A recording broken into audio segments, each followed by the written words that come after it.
Safety First with Danger Tate.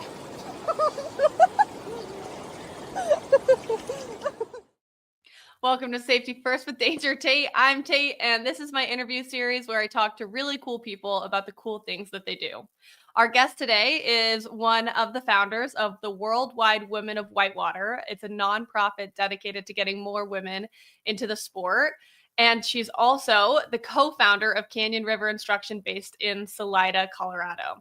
So our guest today is Elisha McArthur, and we're so excited. Here she is. Welcome. Hello, hello.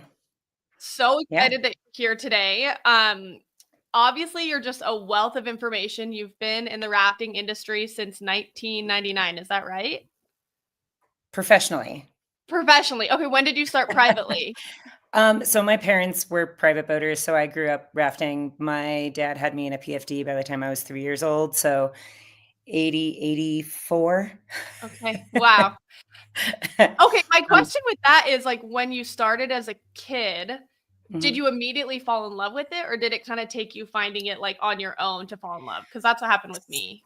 So when I was 12, my parents got divorced and my dad quit boating, and I suddenly realized that it was this massive like void in my life, and like that was when I realized that like, oh my God, I love the river. I need the river. All I want to do is go rafting.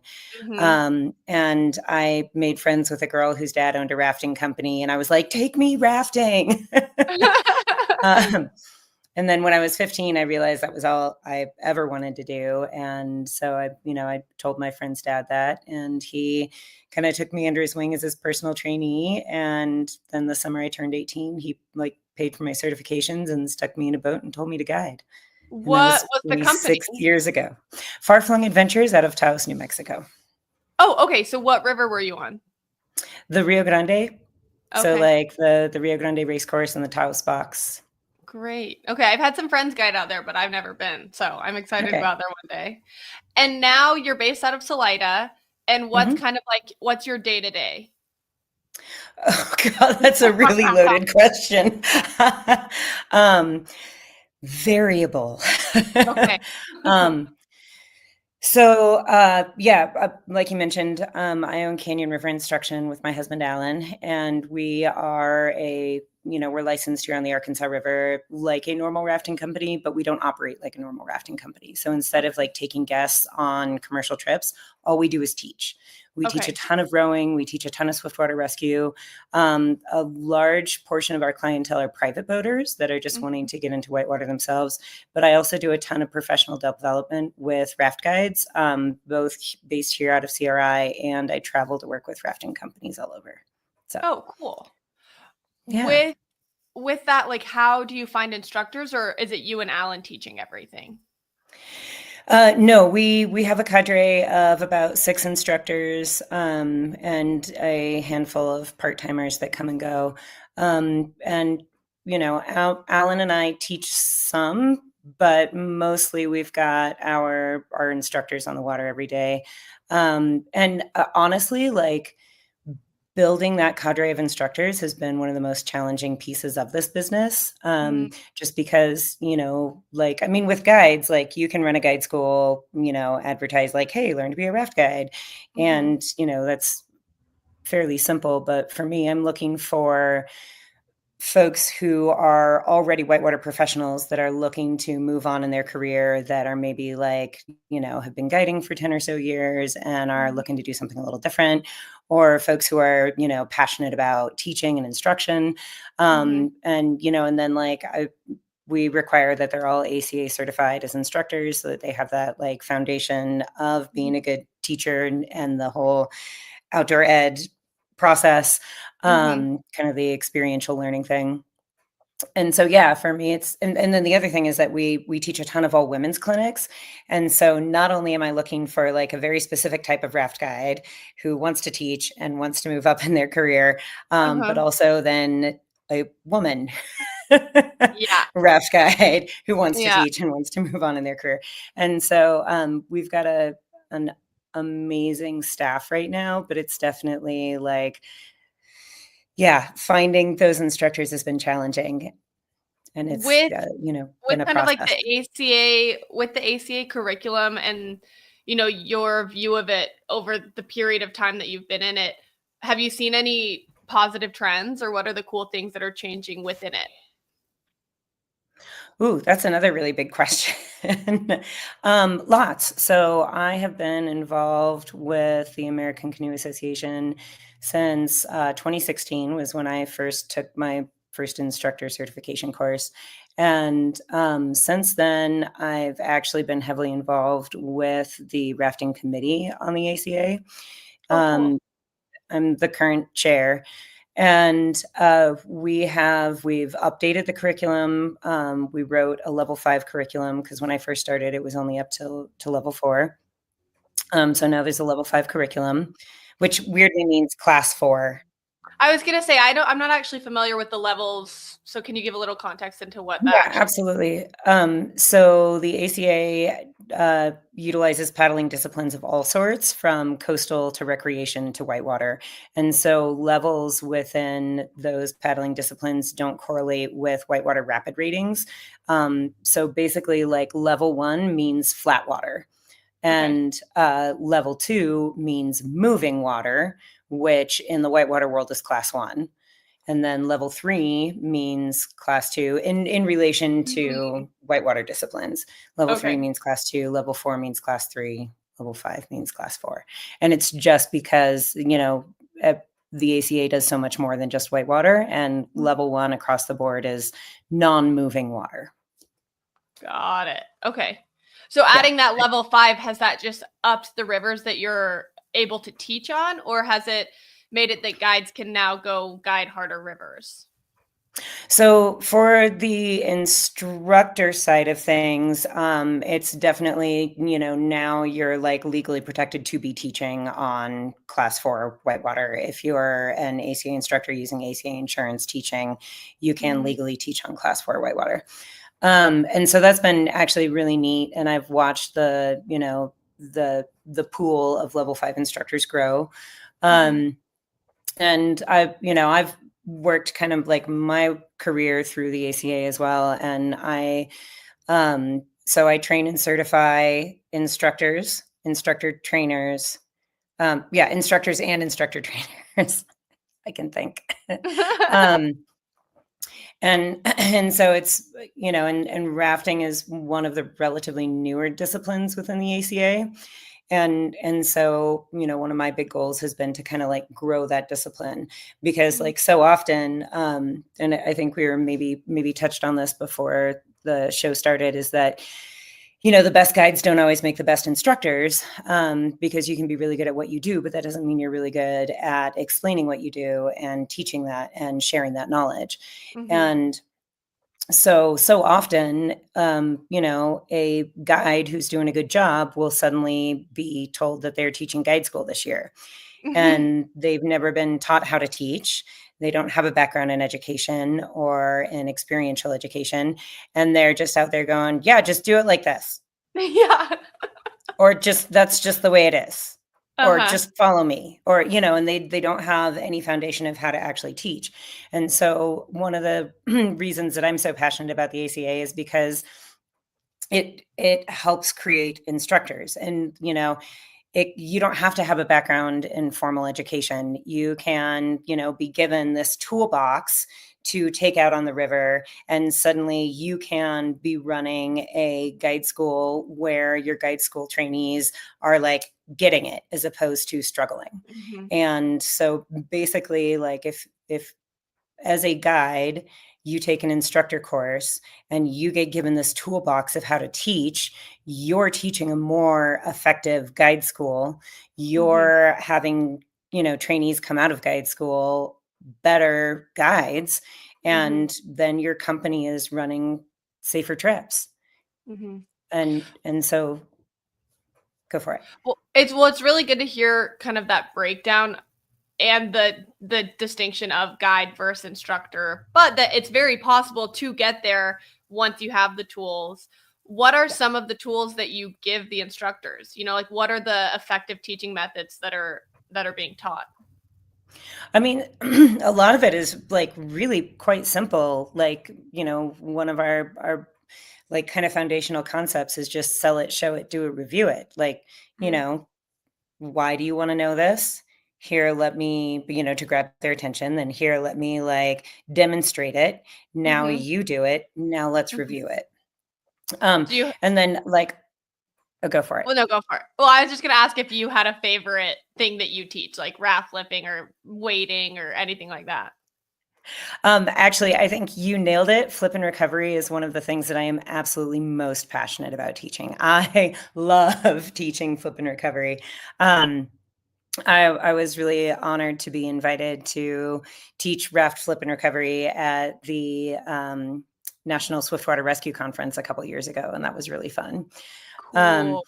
yeah, and it's like it's just the kind of thing where I think it's one of those enigmatic things that Mm-hmm. that people get kind of worked up over, and A, they don't practice it enough, and Mm-hmm. B, it's like it feels big, it feels scary, and there's a lot of stigma around it. And I know that like the industry as a whole is moving towards setting yourself up for success, rigging your boat smartly. Mm-hmm.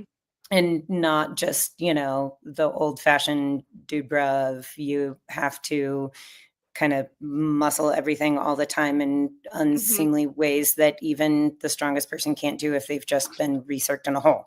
So, Uh-huh. um, but yeah, teaching flip and recovery is like hands down one of the things I'm most passionate about. When you mentioned rigging your boat smartly, do you have any tips, like 3 basic rules to follow or whatever for rigging a boat for like, let's say a Yeah, multi-day? so number one is always mitigate for entrapment. Okay. So when we put a raft on moving water, we have created an entrapment hazard. We add things to that raft, such as thwarts or perimeter lines or a frame so that we can row it. We are Uh-huh. adding more entrapment hazards. So we are like just by nature of the sport, we are putting ourselves in an entrapment situation. But what we can do is be conscientious of that and mitigate for that. So we're looking for like gaps, spaces, loose straps, triangles, things like that. And the thing is like our paddle raft isn't going to function without thwarts, and our oar Mm-hmm. raft isn't going to function without a frame. So we have to have these things, and we're just going to do our best to mitigate for entrapment by making sure our raft is fully inflated, making sure our frame is tied down tightly and that we don't have any unnecessary gaps in it. And then the Mm-hmm. same thing goes for anything you rig on your raft, whether you're rigging something underneath to help you get on in case of a flip, or you're rigging gear for a multi-day. Mitigate for entrapment, rig what you need, and rig Mm. it tight and rig it svelte. Okay, that's perfect. Simple. Yeah. Simple, but I love to overcomplicate things. So I'll be like, oh, but I really need this or I really need that. Like I was recently talking about a rafting trip I've got coming up, and my friend was like, well, the world is our oyster. We can bring whatever we want rafting. So I like the rig what you need. I mean, um, having said that, I'll bring extra tutus. So, not okay. that that's needed. Which is totally what I was about to ask is, do you have a favorite like luxury treat yourself item that you'll bring on rafting trips? Glitter, Echo glitter, all day, every day. Yes. Um, tutus are always fun. Private Yes. trips, good scotch. Oh, fun. Fun. Yes. And then do you have a favorite like safety thing that you're like, okay, let's say we don't have any safety gear, we need one safety thing. What's your number one? I mean, your number one piece of safety equipment is your brain. Situational awareness, being, on top of it. But, and I know I just said that I like to bring scotch on trips, but also like, being like I'm just going to say it's sober boating. Yeah. That's not to say that I won't have a drink at lunch or my whiskey in the evenings, but Mhm. like especially if I'm out there running hard whitewater, like I want my wits about me. Mhm. And so yeah, your brain is your number one piece of safety equipment. Otherwise, I mean, whistle for communication. Mm. Um, I never go anywhere without a knife. I hope I never need it. Knock on wood, so Yeah. far I haven't. Yeah. Um, But yeah, your brain is your Okay. number one piece of safety equipment. I didn't see that coming. I wish I would have, but I love that. You mentioned one thing. You mentioned the inflation of your raft, and I feel like there's a Mhm. lot of controversy or opinions based on like what river you're running or things like that. In your mind, is it like you always want your raft totally like rock hard, or is there some give there? Yeah. So something that you'll hear me say a lot is have a why behind your what. So always think through why you're doing things the way that you're doing them, and make your decision based on what your needs are, and then mitigate for the risk either way. Mm-hmm. So when that and how that relates to raft inflation is basically when our raft is fully inflated to company specs, which is usually around 2.5 psi. It has less give and it is stiffer, especially modern rafts. Mm-hmm. And you are less likely to have like an entrapment situation with like getting stuck under a thwart, for example. Mm-hmm. However, there are those low water middle fork trips where you're putting on under 2 feet and you've got the 16-foot gear barge and you're going to run that sucker a little soft. Or Mm-hmm. maybe a lot soft. Mm-hmm.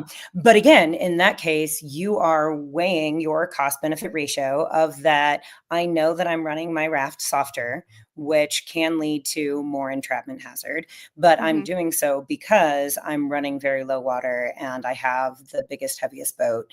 And I, like don't want to become a hazard to the group by getting stuck everywhere. Mm-hmm. And in that case, I'm also just being smart about how I'm rigging my gear. Again, I'm making sure that my straps are tight. Mm-hmm. I'm making sure that I'm not like shoving my feet in places where they can get stuck under the tubes, Mm-hmm. things like that. So weighing that cost benefit ratio, mitigating for the risk either way. So there's never, there's rarely black and white answers to anything, right? Mm-hmm. So like my one example of something that we kind of say an always and a never is locking carabiners, right? We always want to use locking carabiners on the river. And obviously I started boating in the 80s when there were no helmets and all the carabiners were non-locking. But just over time, like there's been enough incidences and there's been enough data that we've Mm-hmm. learned that, non-locking carabiners pose a risk that is greater than their value when we can use locking carabiners. Mm-hmm. However, now that I've said that, you will still see kayakers out there with their non-locking carabiners on their cowtails. However, A, they're aware that they are wearing a hazard on the outside of their PFD, and B, that hazard is on a releasable system. So their cowtail is on their rescue harness, and that beaner is attached to a releasable point that's usually specifically in part of the PFD. Mm-hmm. So again, it's one of those things where like that's one where I usually will say that one's pretty black and white, like no non-locking carabiners on the river. But then there's that one exception, but Mm-hmm. they're mitigating the risk of it. So and it's interesting. I like to say that rafting is like religion. Everyone has their way and it's the only way and Yeah. everything else is blasphemy. Yes. But when in all reality, there are so many different ways to rig a raft. There are so many, Mm-hmm. Buddha once said there are as many paths to enlightenment as there are people on the planet. And I don't know if there's Yeah. that many ways to rig a raft, but as long as you are, like applying those foundational concepts and weighing that cost benefit ratio and mitigating the risks either way, there you go. I really appreciate you sharing all of that because I also think, if anything, it just acknowledges that there are so many ways to do it and everyone is entitled to do it the way that they want and to As to long as learn they've the way thought that they through want, why, as long as yeah, they've thought through why, right? And I feel and like mitigate. for people who are beginning to get into the sport, like, right, I've taught mostly like the class 3 rowing schools that Northwest does. And, for a lot of people, it's like, some of them have never even touched oars before. Some of them Yeah. they've gone on one rafting trip and been like, okay, I want to do this. Some are just looking for like an interactive vacation. And a lot are looking for, how can I take my family safer? How can I Yeah. take care of my family on the river? But I do feel like the barrier to entry in this sport is kind of high because it's like, it's the thing where you learn how much there is to learn and then you get overwhelmed and then you're like, well, screw it, I don't want to learn anything, I just want to go. And I think that that's where you see like either incidents happen or stuff like that. But the way that you're describing it is just so like community based, learning based, and it's all just like, we're going to figure it out, but you have to think about some of the things which makes life more fun anyway. So I really appreciate the way that you're explaining everything. Thank you. Totally. I wanted to talk, obviously you've been kind of looking at things lately from an international perspective. Can you kind of share, how did you get into rafting internationally and kind of where are you headed with that? Oh, that's another really good question. I'm not even really sure.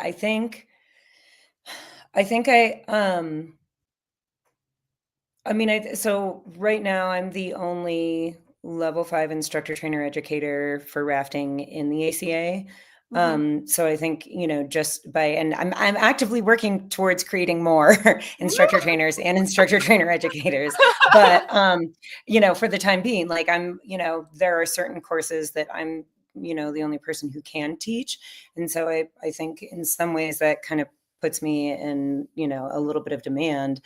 But I think even kind of prior to that, for some reason I became known as someone who teaches women's clinics, and that's a whole nother story. But yeah, I just started getting requests to work with rafting companies and other places. And, and sometimes it's ACA related and sometimes it's not. And I mean, basically I'm also one of those people who likes to say yes to life. Yeah. And so, Yeah. even if it's something that like, an opportunity that I'm like not necessarily getting paid or not getting paid well, or even like I have to fundraise to like make the program happen that's been proposed. Mhm. I'm motivated and inspired to run some of these programs. Mhm. And I think basically it was just that, people were asking me to come teach and I said yes. Amazing. Which Yeah. now has kind of evolved into the new nonprofit. So do you want to share a little bit about what that is? Yeah, absolutely. So Worldwide Women of Whitewater, or WOW. Wow. Wow. um, is the nonprofit organization that I was part of starting over the winter. And basically, it kind of stemmed from that, I would get these requests to teach all of these different programs. And oftentimes they were women's only programs, and sometimes they were in developing countries. And it would be the kind of thing, like I was just mentioning, like sometimes I would get paid, sometimes I would get prorated, sometimes I would have to like fundraise from the ground up to make this thing happen. And the one particular one that I'm thinking of is what we call Nari Naka, which means women's boat in Hindi. And it's a program in India that actually my best friend dreamed up. She Okay. was, she got to go run the Ganga River in India, the sacred Ganges River. And she was like, wow, this is really cool. There are no women guiding here. And she asked the company that, she was working with there. She said, hey, why are there no women raft guides? And they said, oh, well, women don't guide. And she said, yeah, they do. I'm a guide. And they said, well, Indian women don't guide. And she said, no, they will. And you could be the first. And Mm. so the company said, oh, okay, we'll help you put this program together. And she called me and was like, hey, I need you to run an all women's guide school in India with me. And I was like, girl, are you insane? I don't have time for that. Okay, fine, I'll make it work. Yeah, exactly. um, and basically, like, I'm not quite sure how, but we pulled it together and we pulled it off. And we were so last year we fundraised under a small nonprofit in California that focuses on youth raft racing. And it was really great, but when we were super stoked to partner with them. But this year, when we were looking to run the second round of the program, like it wasn't working out as well to fundraise with them and or under them, like umbrella under them. And I had kept thinking that eventually, what I do needs a nonprofit to actually like make sure that all these programs can run and to support them and fund them. And so basically it was just the time was ripe that we were needing to fundraise. And I'd also just had a course in Costa Rica cancel. So I had, I was home for a month, surprise. Mhm. And so I said, you know what, I'm just going to press send. And so I did. yeah, filed for articles of incorporation and learned how to read legalese. No, I Yeah. didn't really. I just, oh my God, my brain still swims from it. And tax forms and all these other things that I have absolutely zero skill sets in. But we Amazing. got it off the ground. Yeah, and we had a great team, that was helping us get it going. Mhm. And we managed to get that first program off the ground. So the second round of Narinaka Mhm. happened in March. And Great. it was the kind of thing where we had a big chunk of funding fall through. We were working with the Indian government, the local tourism department, and the funding from them ended up falling through. So we ended up only being able to run about half the program. But it was still just incredibly powerful and impactful. And we were working with a lot of the girls from last year on just Mhm. kind of like, next step and leveling up for them.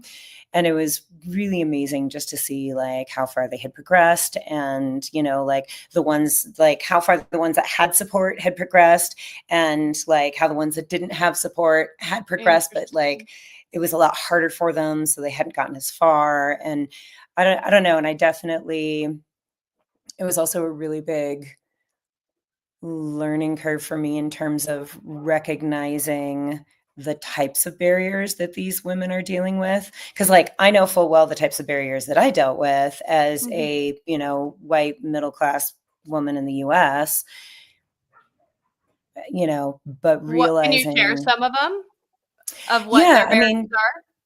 so I mean, some of it is just cultural. And well, and a lot of it is cultural and just like learning about different cultures. Like, you know, you take Indian culture and then you put raft guide culture on top of it.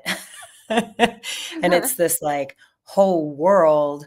Um, and then also recognizing that, like, again, like some of these girls, they come from families of raft guides and their families support them, and then the other ones don't, and their families, are not supporting them and not wanting them to become raft guides. And and a lot of these girls are also college age and trying to balance school and their passion of whitewater. And Mhm. um yeah, and like I say, just I think so much of it is just, for me, like, yeah, learning more about Indian culture. And also the more I work in like South and Central American countries, the more I learn about culture there. And again, it's like, we have our preconceived notions of what any country's culture is. And then, learning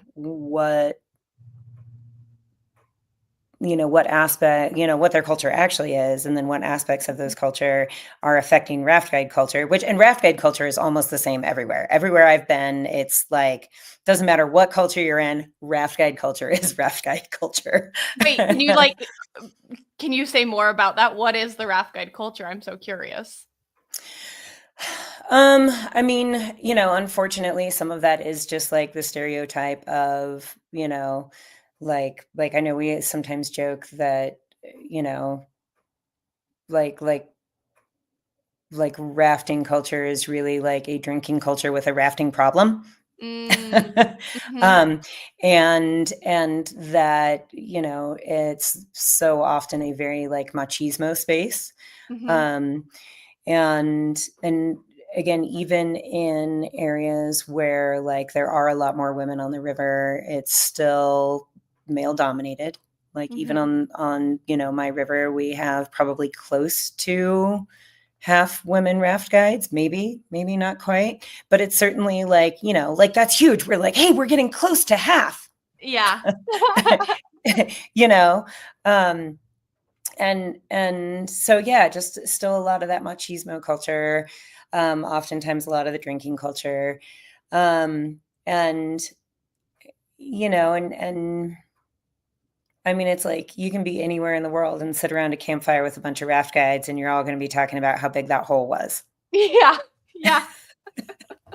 Or what the line was, or how you would do it different, or um I think it is interesting. I think even, I've just been guiding the last 4 years, but it's been interesting to see this shift, even at least on the West Coast, of maybe a little less drinking more safety minded, or at least like the places that I've been kind of with. And I think it's due to, people like you or people like Zach who are kind of trying to change that in the industry and Yes. bring it more safety. And I mean, you even mentioned like sober boating. I think more accident reports have come out on American whitewater and just shown like, no, this is causing fatalities. This is causing issues. And so I really think it's just important to touch on that and just say, yeah, like sober boating is kind of awesome. Yeah, absolutely. And no, I think you're right. I think it is, a product of folks like Zach and myself very intentionally trying to shift the culture and Mhm, creating a more of a safe space culture at our own companies. And mhm, that when our, staff go out and work other rivers and at other companies, they're taking that with them. mhm, And I'm sure there are other company owners out there who are also very intentionally doing the same thing. mhm, And it's, yeah. And well, and then the other thing for me is because I end up working with guides from all different companies, like I try to instill that in every instructor that I mhm, send home to another company. It's like, we are trying to shift the culture. We are trying to make it a safer space, and not just a safer space for like genuinely having a fun day on the river without any incidences occurring, but mhm, also a safer space for like people to feel welcome. And because I mean, the thing is like nature's for everyone, right? The river is for mm, everyone. yeah, And it's like so often in outdoor sports, not just the whitewater industry, but in outdoor sports across the board, especially in the Western world, we have like, there's often like a gatekeeping kind of sense to it. But in all reality, like all bodies belong outdoors, all people belong outdoors, mhm, and like so often too, it's like it's not just a male space, but it's a white space. And like, here I am, a white woman going like, yeah, like I exist in this white space. But trying to make it inclusive for people who don't always feel welcome. Um, and yeah, just like I say, making it like literally safer out on the water and then mhm. be a safer space for anyone to feel welcome, because the river literally is rivers belong to all of us. It's Uh-huh. part of nature and we are part of nature. I love so many of the things that you just said, and I think, just to tie that all together in my mind, it's like the river does exist for everyone, and I think it's so cool that you've been able to see that multiple cultures, throughout the entire world, that rivers really do bring people together. And even just thinking, okay, all the women that you're helping teach in India, how they do have a love of whitewater, and how, it does belong to everyone. Because it's funny, because when I think, okay, it's almost like I don't even think about rivers outside of where I am, but to know that there are rivers everywhere, and that, yes, okay, I can travel to India, or I could travel to Nepal or Bhutan or Costa Rica, and I can go raft and do and kayak and all that kind of things, but that people there want to do it too, and have the same love, and that we have that same love for that space.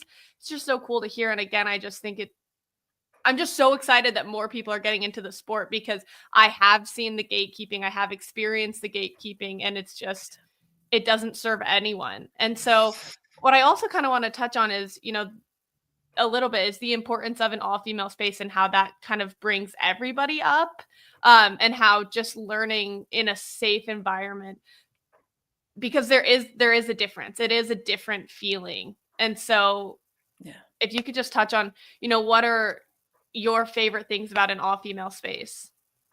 Yeah. So interestingly, like I said, that's a whole nother story. I guess I'm going to start on this story. um, I never had all female spaces.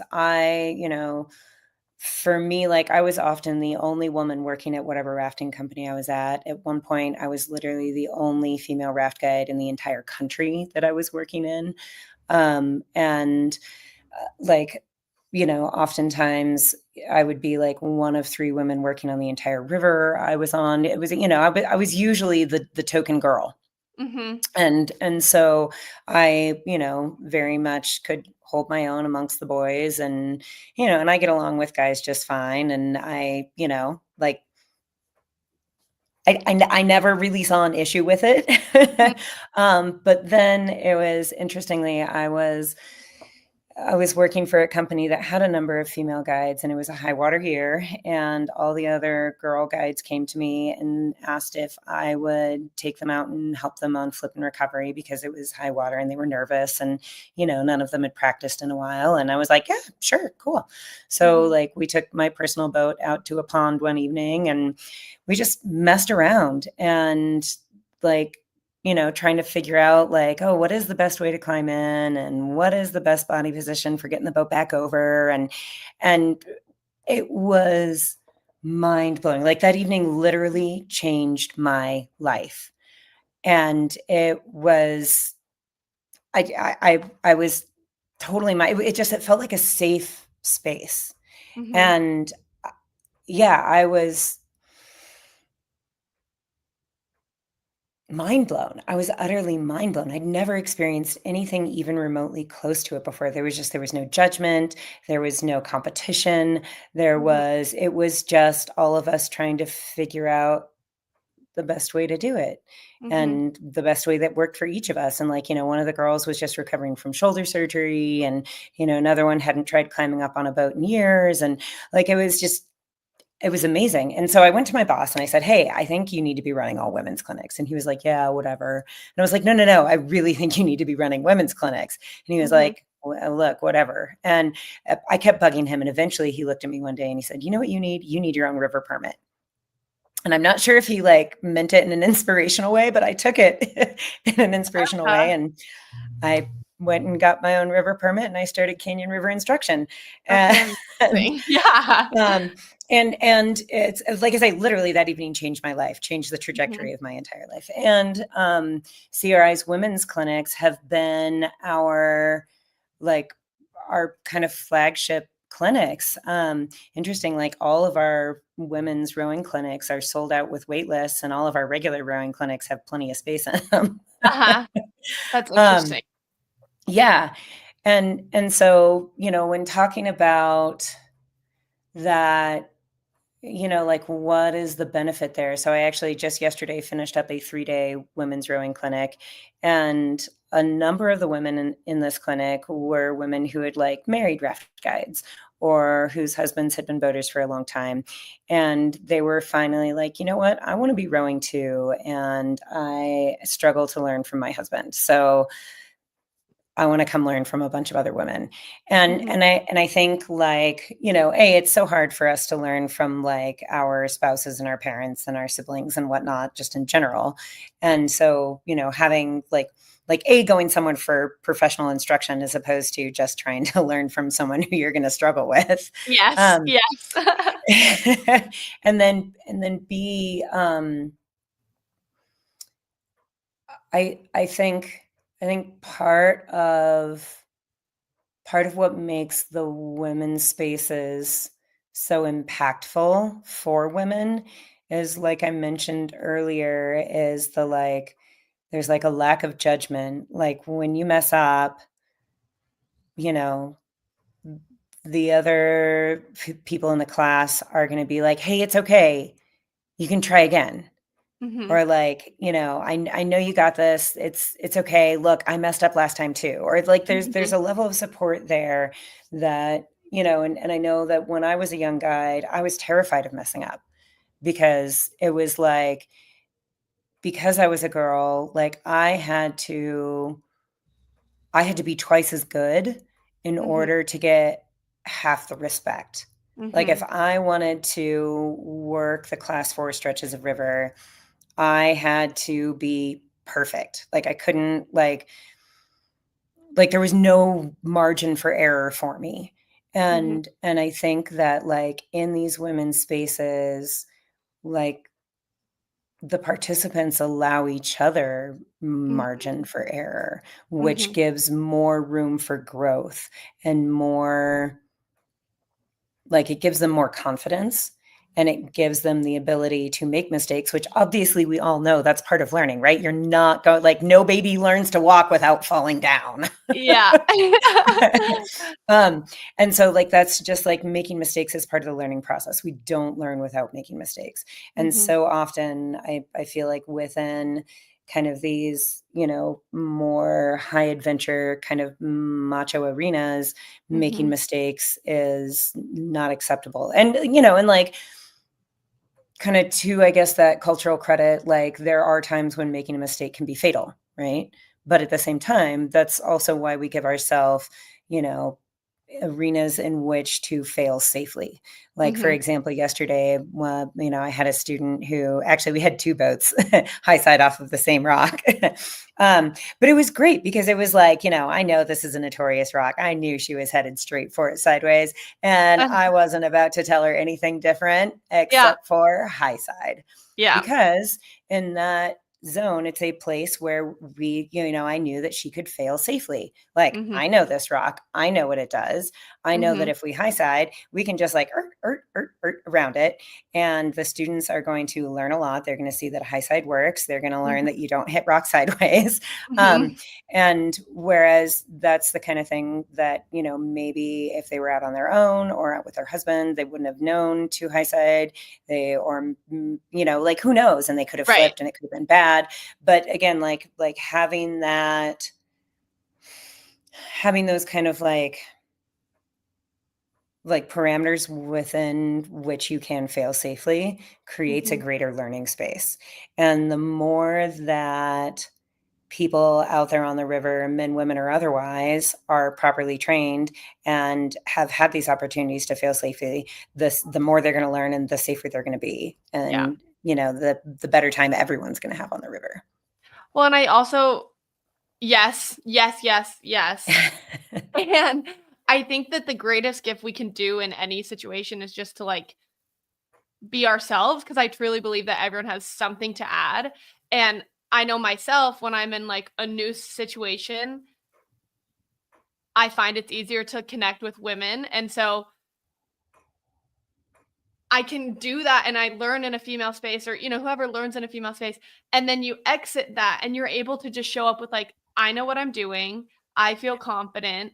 And that then empowers, I feel like, everyone to just be like, okay, we're all good. We can all be ourselves. We don't have to prove anything to anyone. And so I think that just, that's what I was thinking as well as you were talking, is just like, yes, because everyone can then show up as themselves. And I also want Yeah. to touch on, you mentioned, okay, everyone makes mistakes, right? And I do feel like, especially from private boating and like growing up private boating, and you mentioned it earlier with the stigma of flipping or getting stuck or having carnage or breaking an oar, it instinctually, you feel kind of dumb, and then you realize, okay, all my friends supported me. This was a good opportunity for me to practice recovery, or, whatever it is that happens, everyone's okay, hopefully. With getting rid of the stigma of mistakes on the river or flipping, or, even I think of like kayaking, if I'm like, oh yes, like I kept my hair dry the whole time. It's also kind of like, well, it's also kind of sick if I roll, because then I know I can roll, and it's really not that big of a deal. But for you and teaching and, removing the stigma,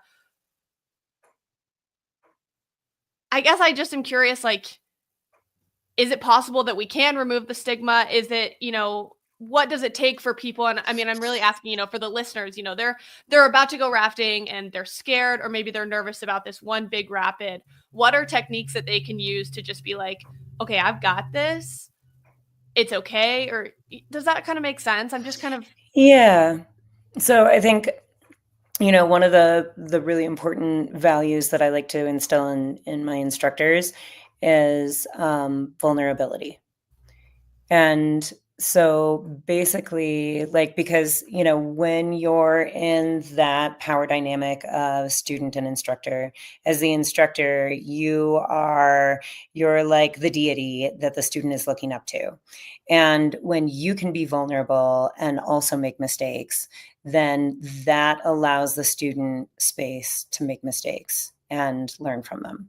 And, you know, like a great example is like our water was dropping over the last couple of days, and some of our students were getting really frustrated with getting stuck on rocks. And I was like, yeah, well, remember day one, I got stuck on a rock right away, like falling out of the eddy. I got us stuck on a rock, you know? So, and just like basically like allowing that space for mistakes to be okay. And also, you know, like another big thing is oftentimes I'll see instructors just kind of like bullshit an answer if they don't know the answer. And it's like, no, you can say, hey, I don't know. Let's maybe look that up, or let's find out. Like, you don't have to, BS your way through it. And just like that alone gives a sense of like trust with the student. And I think to kind of segue that into, you know, kind of like the final piece of your question there, like if a person is out looking at a big rapid and being nervous, I mean, I think a couple of things come to mind for me. Number one is like if you're scouting a big rapid that's making you nervous, don't look at like if you're scouting lava, don't look at the ledge hole. Yeah. Look at the bubble line. Like Mhm. look where you want to go. So it's so easy to fixate on that, you know, the piece of the rapid that we want to avoid, that is the hazard, as opposed to the line where we want to go that avoids the hazard. And so, you know, number one, like really focus on your line, really envision making those maneuvers to make that line happen, really pick out markers, like be very intentional with your markers. And I don't mean like that tree over there or that square rock, because you're not going to be looking at the shore.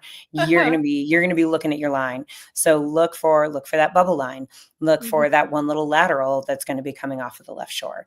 Look for those markers that are going to be in line with where you're going, and look where you want to be going. And then another thing too is just like working up to that point, make hard moves in easy whitewater.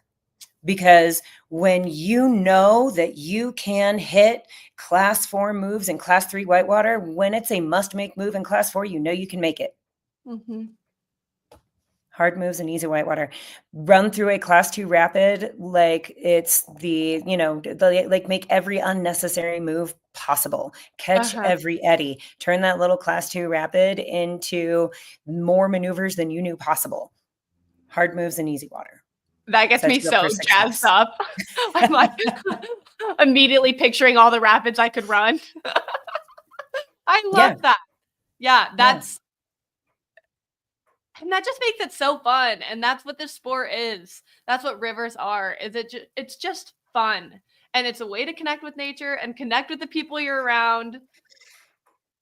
Yeah, it's awesome. I'm really grateful that you had time to talk today in your busy, you know, instruction travel schedule. I really appreciate it. And I also just love all of the tips that you gave, the way that you shared it. And it's really cool to hear the ways that more people are getting into the sport, more people are learning how to instruct. And I think good instructors really are what make the difference between people investing in the sport and wanting to get into the sport versus, you know, I had a student come and they were like, I was on a rowing school and the instructor yelled at me that I didn't make the line. It was crazy. Yeah, and so that's not the kind of culture we're wanting to facilitate. No, and it's so clear, and I'm really excited about the direction that instruction is going, whitewater is going, and the emphasis on safety so that more people can keep doing this. So yeah, thanks for what you're doing. It's so fun to hear about, and I'm excited for more people to look up CRI and look up what Worldwide Women of Whitewater, and yeah, it's great. So thank you so much. Yeah, absolutely. Yeah, thanks for reaching out, and I'm super glad that we were actually able to find a time that worked. And thank you for your patience with my schedule. I love it. I love it. Keep everything you're doing going on, because it's great, and hopefully I'll make it out to Colorado one day. Yeah, give me a shout. Would love to go boating with you. All right. Well, thank you so much, and we'll see you next time. All right, take care.